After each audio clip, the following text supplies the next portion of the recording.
What's up, everyone? I'm here in sunny, sunny Phoenix, Arizona. It is nothing like Chicago. Right now, I heard it's actually raining there. I came down to visit my beautiful niece and nephews. So if my nephew ends up popping out of here, popping out here, um, in advance. Uh,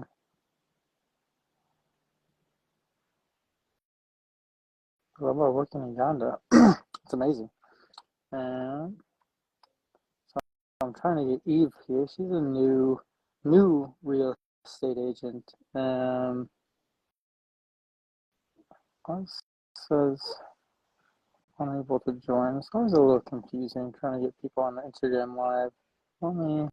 Always a clear show trying to get people on here. Let me go check one thing. Oh, she joined. Then you should be able to request to join. Hi. What's Not happening? much. How are you doing? Where are you? I'm here in Phoenix, Arizona. Oh, gosh. Must be nice. Are you there for the holidays? Yeah, kind of for the Nice. holidays. I try to come here. Well, last year I came here once a quarter. This year I will come here twice in the year. So visit my niece and nephew and my new niece. So I have a 7-year-old niece, a 4-year-old nephew, and a 3-month-old niece. Oh, my gosh. That sounds like me. My sister's got 5. Oh, dang, 5 is no joke. Yeah. The oldest is 21. The youngest is 2. 21 and 2. Yes. Dang, she's got a full basketball team of all ages at Absolutely. Yes, she does. They're all a good time, though. I don't have kids, so I'm like, good. I got my fix. So what's up with you? You got out of the van game? I did, yes. I built the van and sold it, traded up for an investment property. And so that's going really well. That's in Ingleside near Fox Lake. And it's been rented out, I mean, constantly, and actually turned into more of like a midterm rental. It started, we were like, let's do Airbnb. And then all of a sudden people wanted to rent it for like 30 days plus. We're like, great. Less turnover cost, we're in. So then we put it on Furnish Finder. So wait, can you back up a little bit just so people know? So tell us the full story about your van, because I actually love this idea, and I think I remember I told you should have doubled down and bought like 100 of these. But I know, I remember. I wished I could have. So I bought the van in 2020, and I was like, all right, I don't know what I'm doing, but I'm gonna YouTube it, and I'll build out this van. And of course I went crazy and had to build, I think I showed you, this is like the most luxury van ever with a shower, and just went crazy with it. And I did actually rent it. I rented it out a few times, but I was so close to the project that it was like heartbreaking, because it was like my baby, and I couldn't like see it being rented out. So when I sold it for the down payment for the cabin, it was like really hard, and it's still difficult for me. But when we bought the cabin, I realized, I'm like, okay, I have to think of it as this is just an investment property and not my personal like dwelling, because things are going to happen, like I just think the van would come back and like something would have been knocked off, and I'm like, oh God, that hurt my soul. So I was like, I just got to sell it. I can't keep renting it. It's like, I got to sell it. And so we got the investment property. So that's been going wait, really well. So you 1031 exchanged your van for a cabin? Yeah, pretty much. Pretty much. No, but so how much were you able to sell it for? So the van, I sold it for 63 grand. 63? Yeah, Jeez, I know. Well, I thought it should have been more. Of course, I thought it should have been more. I was like, man. I mean, It was costly to put in, but it definitely didn't cost me 63 grand to make it though, to build it. So. Yeah. Well, I think that's kind of the way it is with like any investment, right? It's like if it's super easy to over renovate things and then think that they're worth more, but then when we look at the comparables that are actually being sold for a similar object or thing, widget, whatever you want to substitute in Yeah. there, that we have like attachment to that. Mm-hmm. So yeah, it's interesting. So you bought this cabin, and how long ago was that? So we got the cabin at the beginning of, I want to say, it wasn't last year. I think the year before, maybe. So like 2022, maybe. Yeah, I think it was 2022. Yes. Yeah. And we bought it like early in the spring. And yeah, I think that's it. So we've only been on, you know what? Was it really? No, it was 2022. Yeah. Because the van build was in 2021. Yeah. And where was it, and how much did you pay for it? So it is in Ingleside, which is near Fox Lake, Illinois, and we paid 173, and it came with some equity, which was great. Nice. And now we're like, okay, we might sell the cabin, even though now it's like, basically, if we sell it, it's like a turnkey gold mine for somebody, because we replaced everything: the water heater, the furnace, we added AC, we redid the whole outside. But I think that we are now looking into getting a 3-unit property because we want a house hack, and we just think it's just going to be more beneficial. It would make us more money that way. I would like to keep both, but our money is tied up in the cabin right now. Yeah. So what type of finance? How do you finance a cabin? Is it like a bank financing, or how is that? Yeah, it's conventional. Mm-hmm. Yeah. So Kristen's actually the only one on the mortgage. We're both on the title, but she's the only one. It's conventional. Yeah. Interesting. Okay. And so you bought it for 170. Mm-hmm. You put how much money into it now? Oh gosh, I don't even know if I want to say. I would say probably maybe another 20 to 30, maybe. Okay, that's not bad. And then, so you're thinking you are going to sell it? Like, what's going to be the decision-making factor there? I think once we get it appraised. Okay. Once we get it appraised, we can kind of see which way we want to go. And so you're going to order a separate appraisal? Yeah. Yeah. Okay. And when are you going to do that? So I think we're going to do that because we have like renters in there. So we're asking our next one. She's renting it, I believe, all of December through like, I think the end of February. So we're going to ask if we can get somebody in there kind of like during the time that she's there. That way we can kind of get like a good idea if we're going to sell it or not. Yes. So are there other cabins there, or is this like a standalone deal? Or so it's in like a cul-de-sac, but it's like we're the only property there that is like really set back. So it seems like a really private area. And we're actually on 3 lots. So there's nothing, like our yard is like, the front yard is massive, and we're just kind of like a little 850 square foot cabin in the back with like a side fire pit area. But all the other houses are not like cabin like around us. We're the only one that's like that. Interesting. Maybe you can build 3 more cabins on other 2 lots. I wanted to. I was like, maybe because we have the land, I was like, why don't we just put like even just one more little like tiny small home? Like you could buy a prefab one for $50K, boom, throw it on there. And but Kristen's not sure, because also the $50K that we would need is in the current cabin. But I thought that would be a good idea too, because then I'm like, okay, well now we've got 1 payment and 2 properties on that one, piece of land. It's just coming up with that $50K, you know what I mean? And it's like, we kind of need the cabin to, so I'm not sure, but that was another idea, because I love working with my hands, and I was like, this would be great. So that was another idea. Yeah. Well, then you have another question you can ask the appraiser. Yeah. Now Now the question is, okay, well, if we put another tiny house on here, would that count towards the appraisal? Oh, Are there three separate pins? Like, yeah, yeah, like if you have three lots, are there three pins, or is there only one pin? And would you have to get the tiny house appraised right. separately? I'd be super interested to get feedback on Me from the too. appraiser about like how they evaluate tiny houses, and because like even in Chicago, right?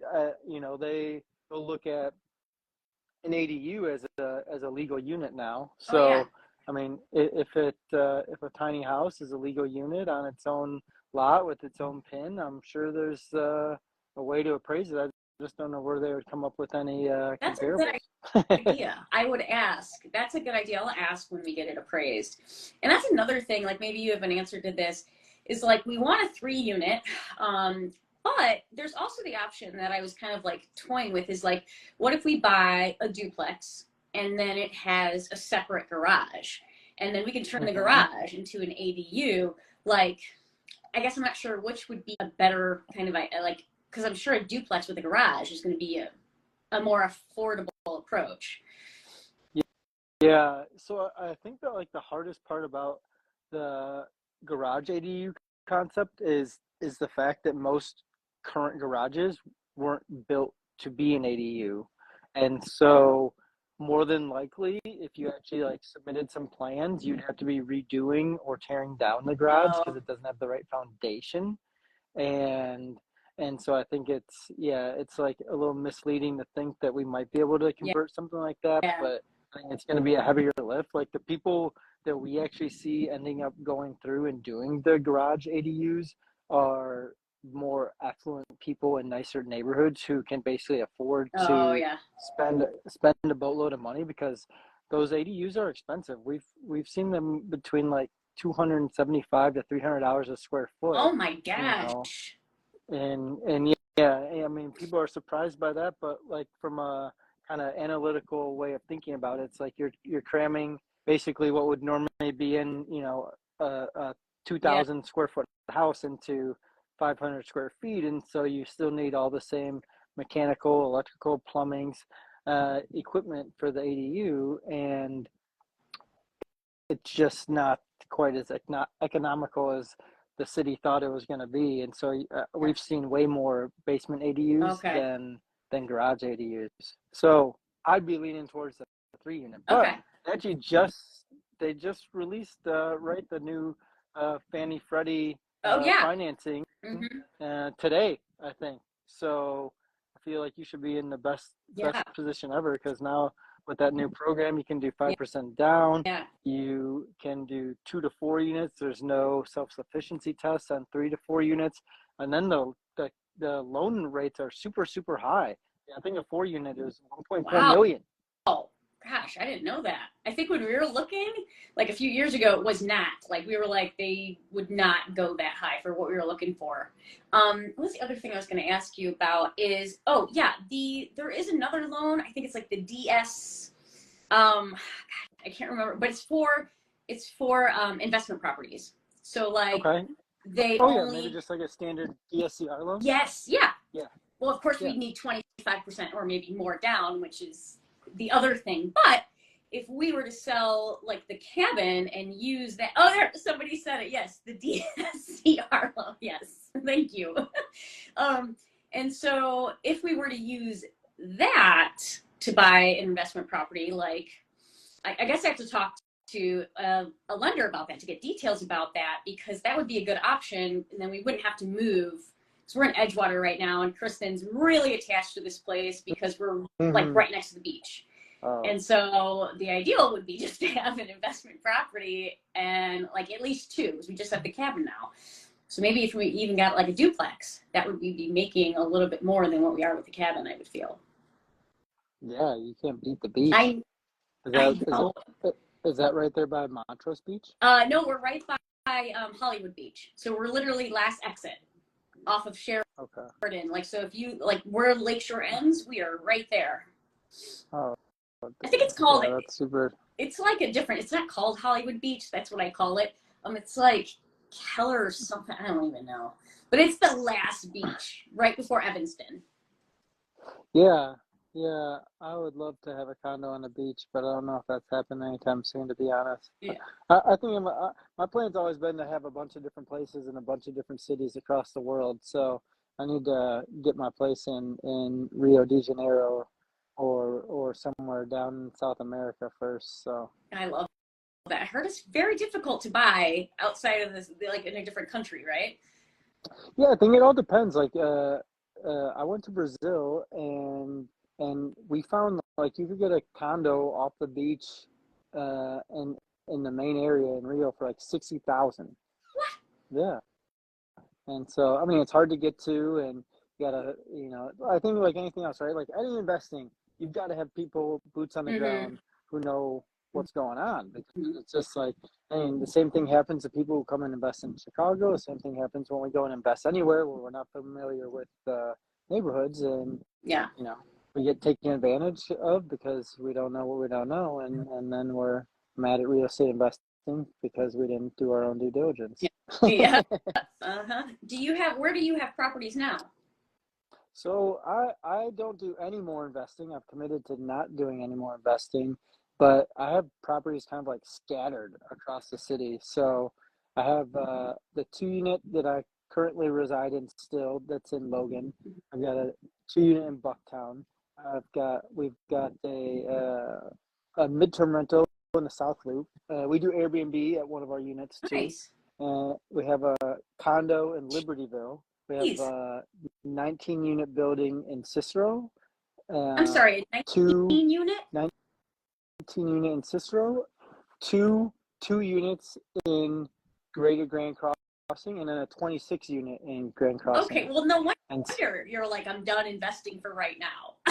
yeah, I mean, for me, it was just too many things at once. So I mean, I'm happy where I'm at, but our main focus is just on our business, quality builders, and just trying to do that very well. Because I was never a very good investor. So I wasn't a bad one. I just didn't I didn't give it my sole focus, and I think that's been my biggest goal this year is just to narrow my focus as much as Yeah. possible. I feel like you've been narrowing your focus into being a real estate agent. Yes, yes, I am. That's what I do, right? Like with the van, I was like, I'm building this van. I don't know what I'm doing, but I'm diving in. Now I'm like, all right, I'm gonna be a real estate agent. We love like our goal is to have investment properties. If you want to give up that 19 unit, just saying.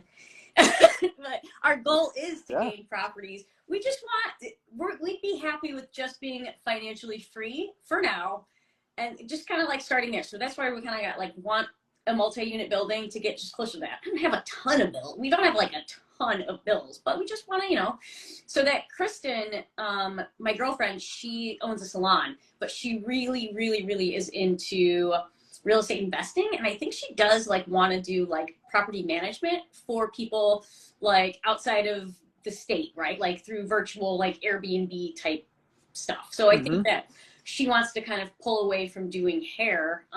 And so we were like, all right, that makes sense. You dive in, get your real estate license. And so here I am. But I love it. I love that stuff. And so Yeah. put myself out Tell me there. about Tell me about the test. Was it hard for you? Did you pass on the first I try? did. What's your tips for studying? Give Okay. me the So, down low for new agents. um, all right. I did pass on the first try, and I have a story about getting to the testing place, which was out of control. But I'll tell you about how I studied first. So studying, basically, I did it all online. There was the classes, but I'm like, you know what? I just want to do it kind of like at my own pace. It took me maybe 8 weeks, I think, to get through the whole course online. And I was like so panicked. I'm like, oh my gosh, I'm not ready to take the test. I'm not ready. So I would just listen to as many study exams like as possible. Like no matter what, if I was driving, if I was in the bathroom brushing my teeth in the morning, I had all of these like YouTube flashcard videos going, and I Oh, memorized every interesting. single video that I could. And I think that Interesting. actually was better than the course, to be honest.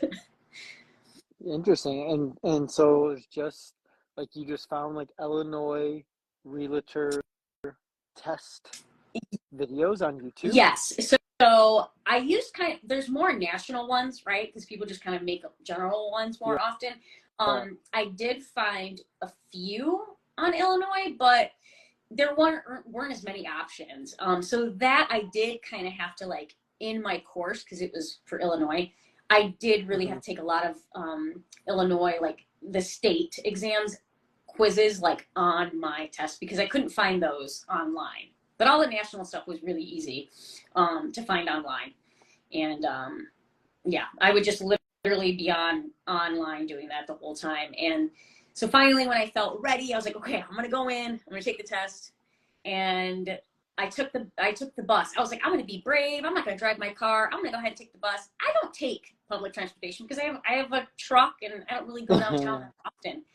So I'm on this, I get on the bus. I'm like, all right, got my coffee. I'm ready to go.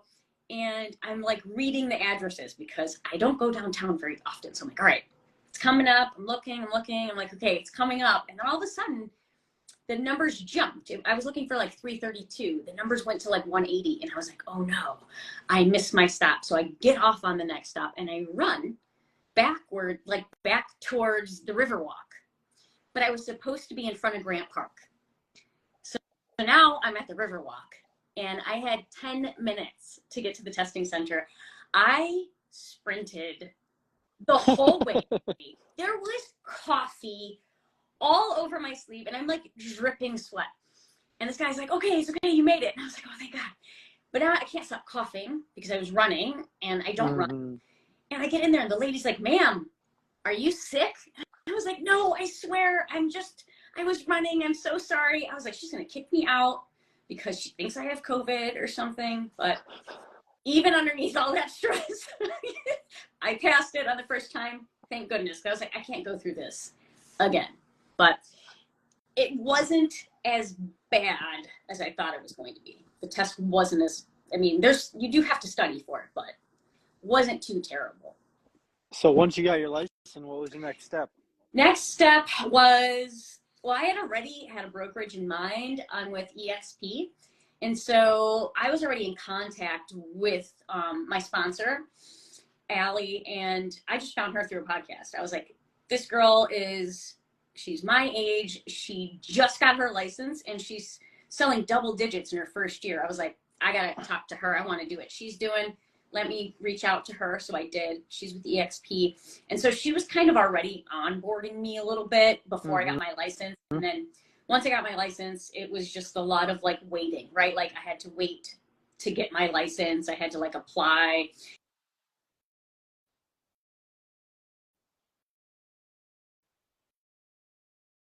Which is the Chicago Realtors Association.